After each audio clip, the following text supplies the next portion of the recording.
quickly explore the labyrinth because I'm in a hurry.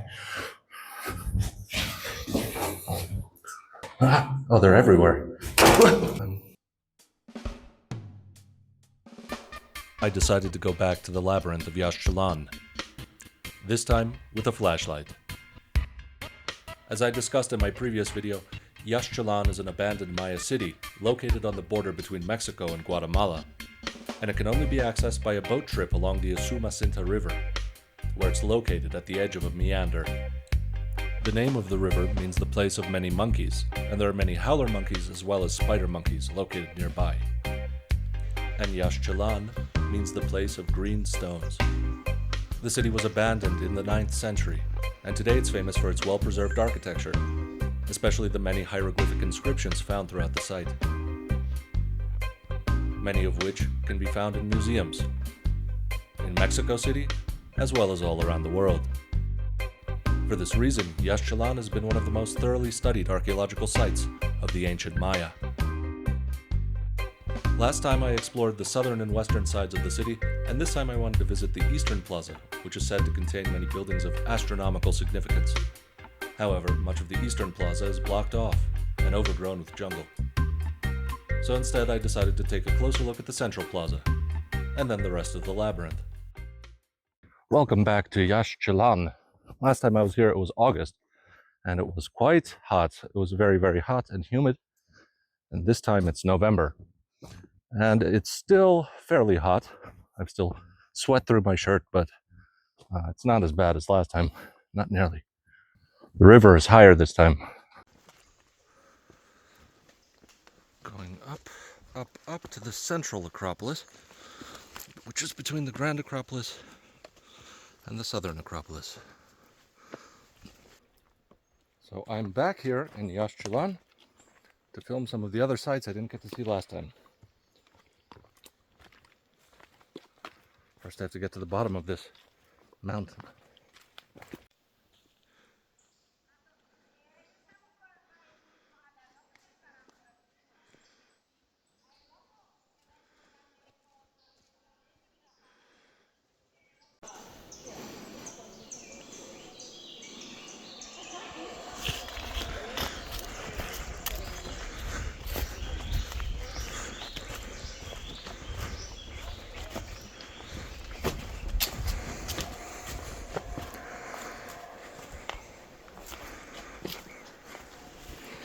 Here we go.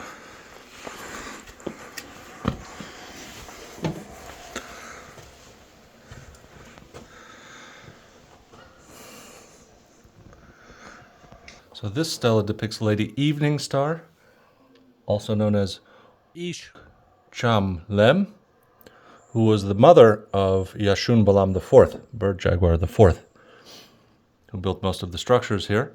And behind her you can see some stucco carvings that depict several men and one woman. They still have the red and blue paint visible. And there's also should be a figure of Tlaloc, the central Mexican rain god. I'm not sure if that's it. Oh yes, maybe it is. And there's also, that looks like the serpent foot of the god Kawil. And here is an inscription about Yaxun.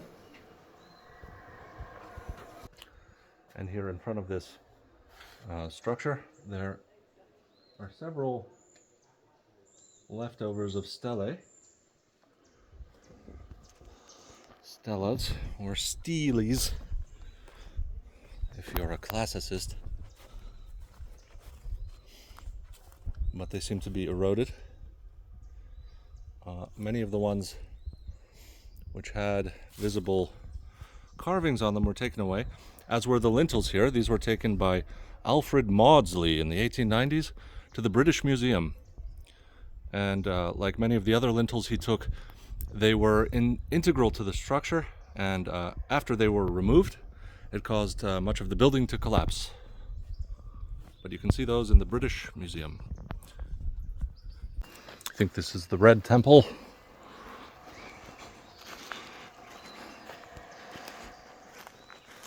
judging by how red it is.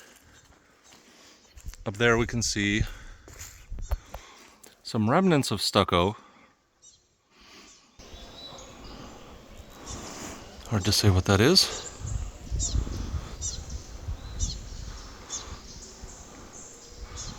Some more down there. And some more right there. And in here we have a seated figure.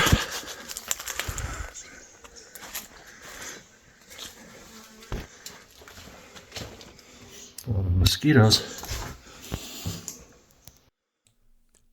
Very similar to the seated figure in structure 33.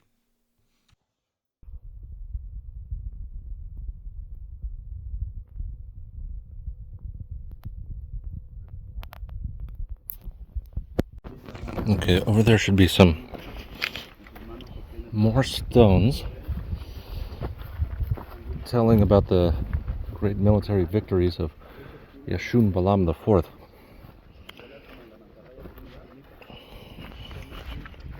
Who built most of these monuments.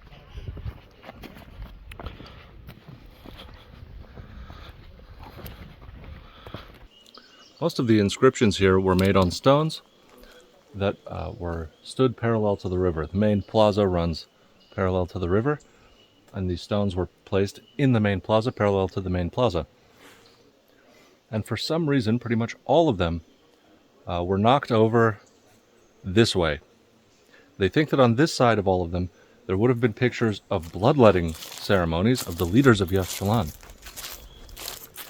Those were all eroded by the rain. Sorry, I meant they fell over that way, because that was eroded by the rain. And that means that on this side, they're all preserved. And on this side, it's all covered with images of military victories. So if we look at this one, we see that on this side, it's eroded, meaning it fell that way, towards the river. And this, that was underneath, was preserved.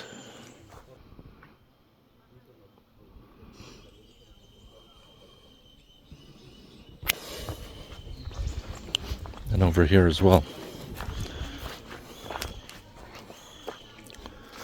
You can see that this side was preserved.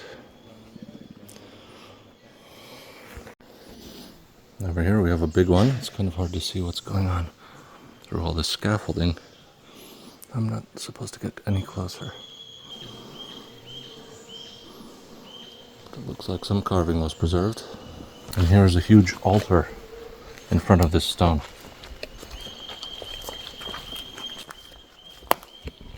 I think most of these tell the story of Yaxun Bahlam IV, which is why we know so much about him.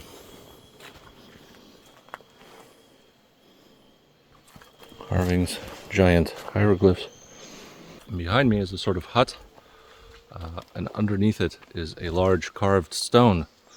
And on it we see pictures of two rulers of Yaxchilan. The first one is Itzamnach Bahlam I, and the second one is Yaxun Bahlam IV. And this shows the transfer of power between them. That's something that never actually happened, because the first one died in 742, and the second one became king 10 years later. So that event was impossible, but it establishes legitimacy and shows how power was passed down. Now this is a very cool stone.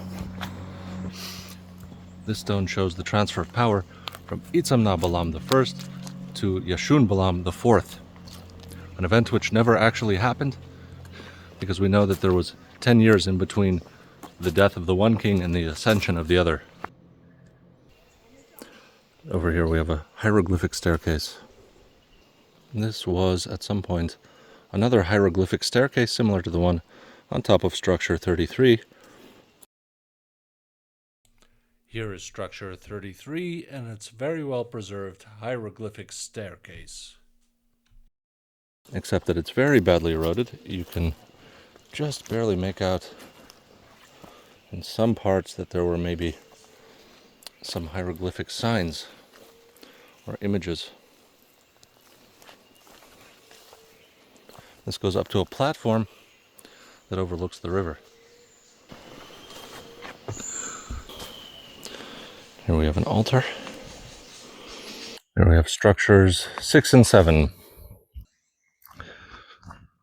This structure probably would have had more of these niches, inset niches.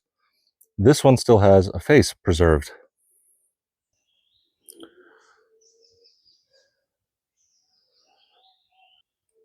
There would have been more of those probably over here. There's some part of the top of this building preserved, but not all of it.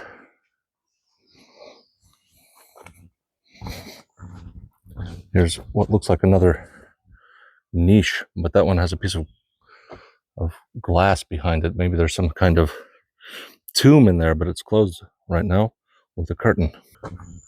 No, I think it's someone's office. Maybe a security guard or something. The door is open, but I'm not supposed to pass there. Here's another building. On this side, well-preserved arch. You can see that Mayan arches sometimes had different shapes, and this one is a bit rounded. Has an interesting shape. It's like a tulip almost. Here in the back, we see another room. Almost all of the buildings in Yaxchilan on the main plaza have 3 doors with 2 columns, and they would have had lintels. And here you can see some of the lintels were removed and replaced with wood.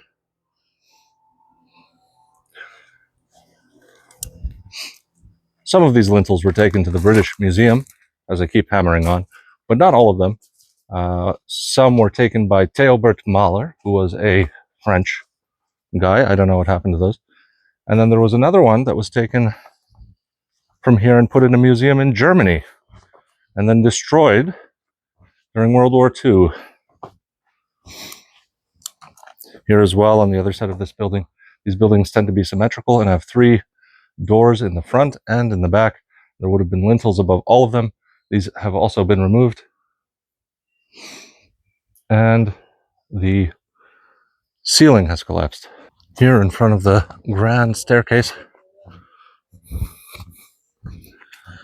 up there is structure 33, where I went to last time. Over here is Stela 1. Very big, very large.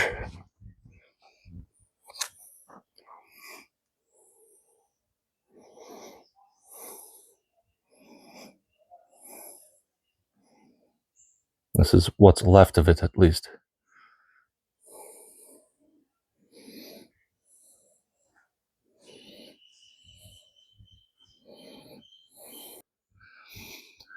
Here's a jaguar statue. You can see the head on the left and its 4 legs, and there should be another one on the other side. Although this one looks more like a crocodile to me. Both of those animals can be found here in the jungle. And here's an altar stone that would have had a hieroglyphic inscription that may be very badly eroded and is certainly overgrown right now. All right, over there you can see how tall that staircase is. To get to the top, you have to climb up 40 meters. And there are more structures.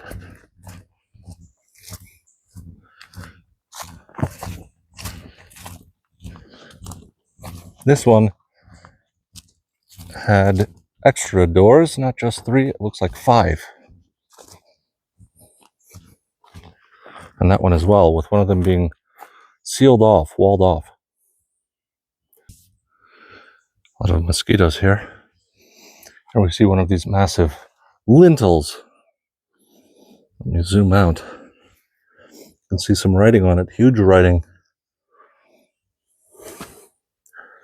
Very large characters.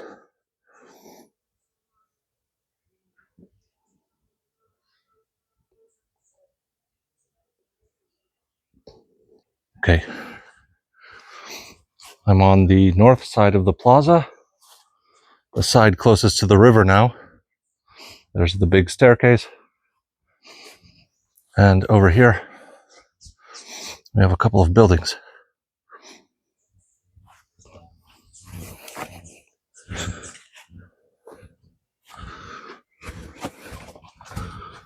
Would have been fairly large rooms, by Mayan standards at least. The door frame is a bit short for me, but, people were smaller in the past. Oh, this one is big enough for me to walk through comfortably. This would have been a very large room.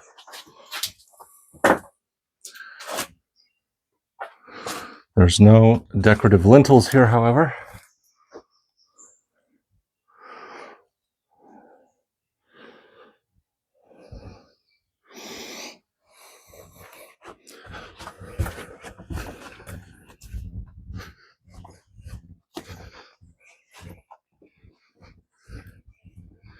All right, let's check out the other side.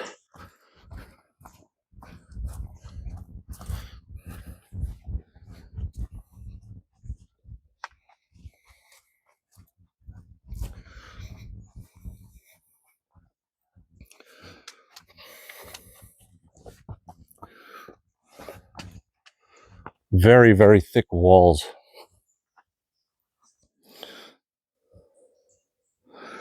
Very, very, very thick walls. And you can see this one is, well, it looks like it might fall over. It's quite crooked. There was probably a tree growing up there before. Down here, I think we can get to the river, or I can at least show you the river. Let's pass by this building.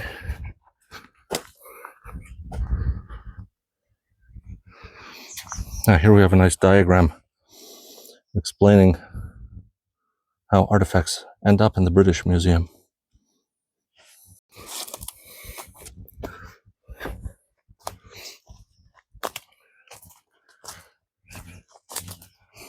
Yes, the river is down there. It's thought that there may have been even more buildings on this lower platform and that they were all swept away.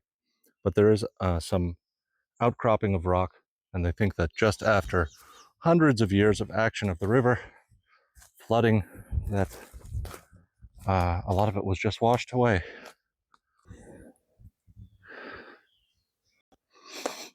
All right. This would be the back of the ball court.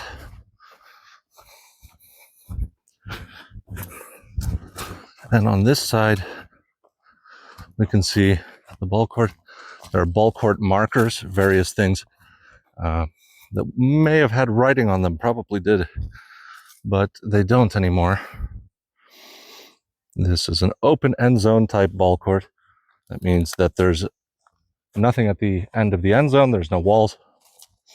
It's quite small, which is very typical of Mayan ball courts, Maya ball courts.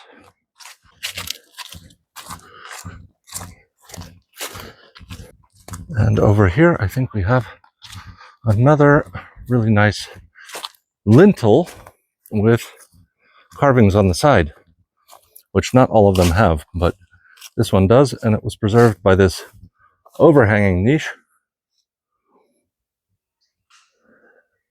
I think that's the god Kowil, but I'm not sure. Nothing underneath. And the same over here.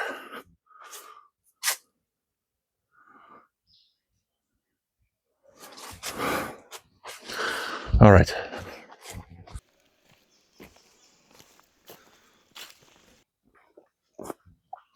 I'm back here in Yaxchilan, back at the labyrinth to explore it some more.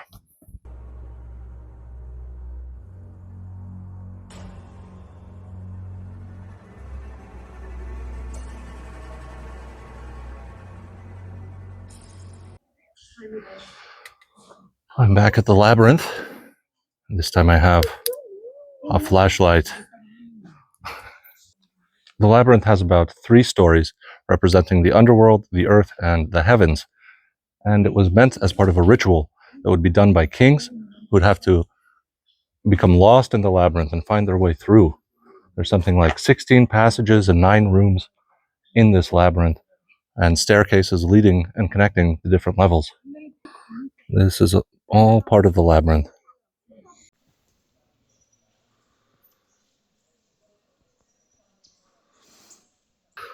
Look at that giant spider.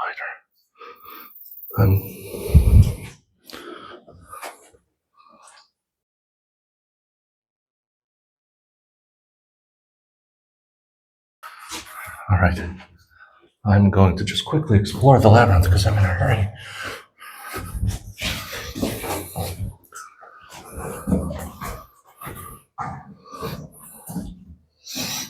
Oh my god, it's another one of those spiders. Okay. Oh, they're everywhere.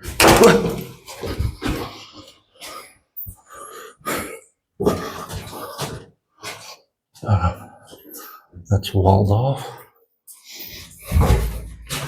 And then here, also walled off. Okay, it's walled off. All the exits of the labyrinth are walled off. There's what was that? Okay, just have to go out the way I can. It will be okay. What is that? That's a moth. That's okay. That's a giant spider.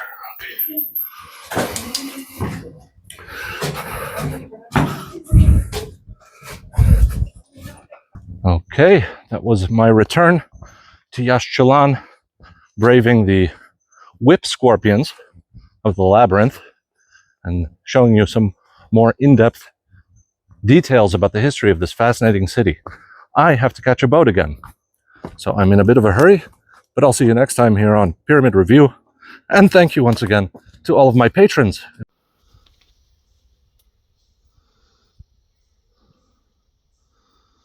Okay.